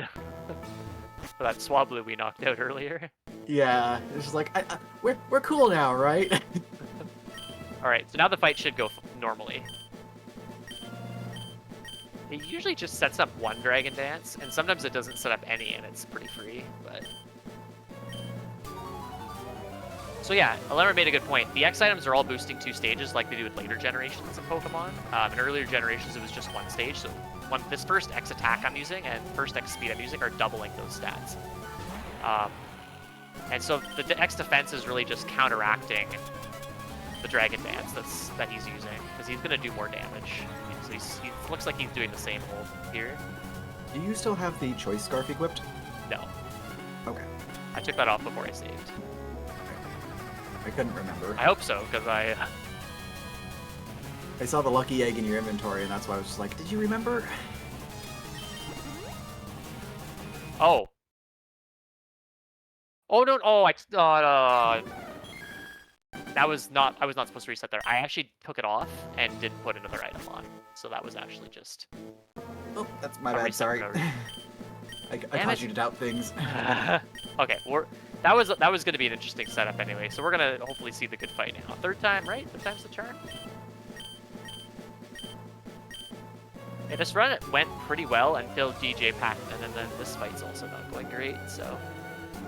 It's a pretty difficult run to finish. My PB has 3 deaths to Jade, which is the ice trainer, and it has a pretty slow Pac-Man fight as well. It's a very, very difficult run to finish deathless. X attack. Okay, there's All right. Outrage. We got the outrage. That's what we want to see. It's locked into there for 2 to 3 turns, and then afterwards it's going to get confused. Yeah, but it has a Love Berry, unfortunately. Okay, that's fine. So it might just go for Outrage again. This is actually very, very interesting because now it might be going for something that's very scary. Oh, they went for Dragon Dance, which is kind of scary. I think I outspeed, although I definitely should... actually, yeah. Find out if... Yeah. Okay. Very, very critically, I will need to heal now. Yeah, Because because this... they... I'm in range to die to Mach Punch. Now, hopefully it decides to use Mach Punch, because I'm not guaranteed to die to Mach Punch here. It is a range to kill me. If it chooses something else, then we might be in for an interesting grip here. Flame Wheel. Okay. That's fine. I will heal. It should go for Mach Punch now, because I outspeed it, and the only move that it can kill with from before, it can kill with Mach Punch, so it will choose to go for Mach Punch instead. Okay, it might go for Mach Punch again, because that was a pretty high roll. Okay, range to die. Oh, I lived. Barely. The clench. 103 to 122 is the roll, assuming it has neutral attack. So it might have actually been able to... Might have had plus attack there. And nothing else has... I lied. I was saying, nothing else has priority. That's a very rare situation that I've never seen before, where I've had to... Yeah, that's literally not even in your notes right now. Nope. It's not. Okay, so if we're in that situation again, then we will heal. We are still well ahead of estimate, by the way, so I gave myself a very healthy estimate for this reason. Also, when I submitted the run, I had done a bunch of routing improvements, so the run was... My PB was significantly worse than my current PB.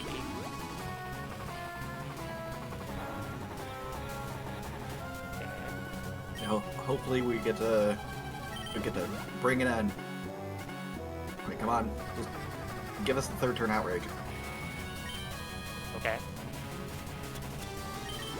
I am going to heal on the Altaria as well. So it's going to get confused. It's going to pop the Lumberry, and then I'm going to use a energy root.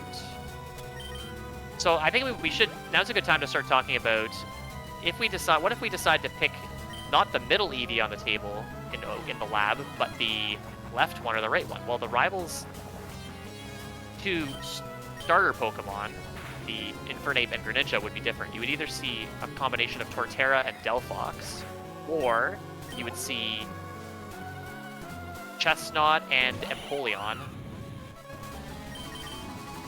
And Chestnut and Empoleon is bad because Chestnut is very bulky and you don't have a good move for it. So you want to avoid that. The other one is... I think it's fine. Is it? Delphox, Torterra. Torterra can be a problem, it can be a range.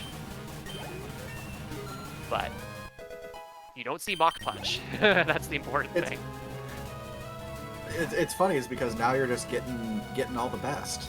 You're more or less completely undamaged at this point. Yeah, this is the ideal fight. Alright. So this run is gonna go into the books now. Well, assuming I choose X Scissor here. There we go. So Celebi only dies to X Scissor. I don't think Ironhead does enough. And here's where we see our evolution, which ends up being Espeon.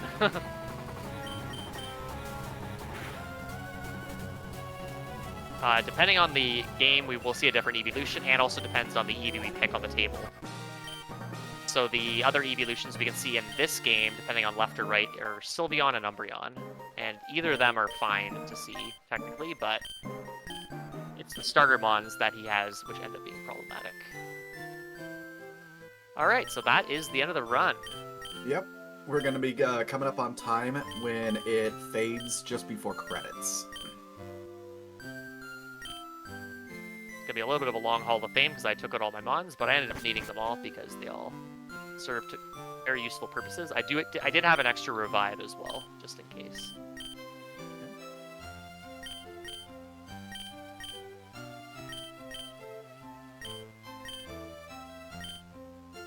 Okay, so what I want to do is I want to say yes here.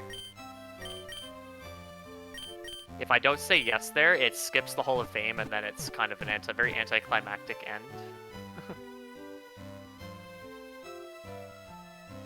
And so for Elite Four Round 2, we would say no there, skip this. So we're going to see all of the lovely Pokemon that Iron has acquired throughout the run. Yep.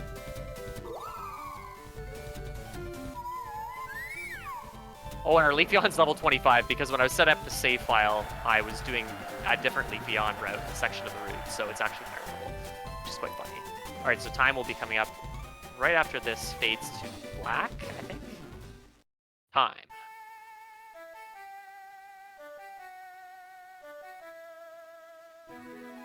GG's, Iron.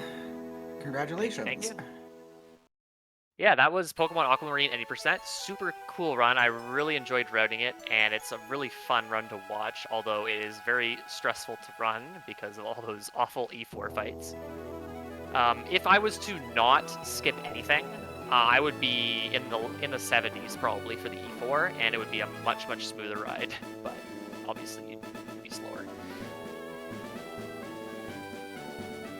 Well, thank you, No Glitches Allowed, for having us. Really happy to show this one off and to be back on the marathon here. Thanks, Alimra, for joining me on commentary.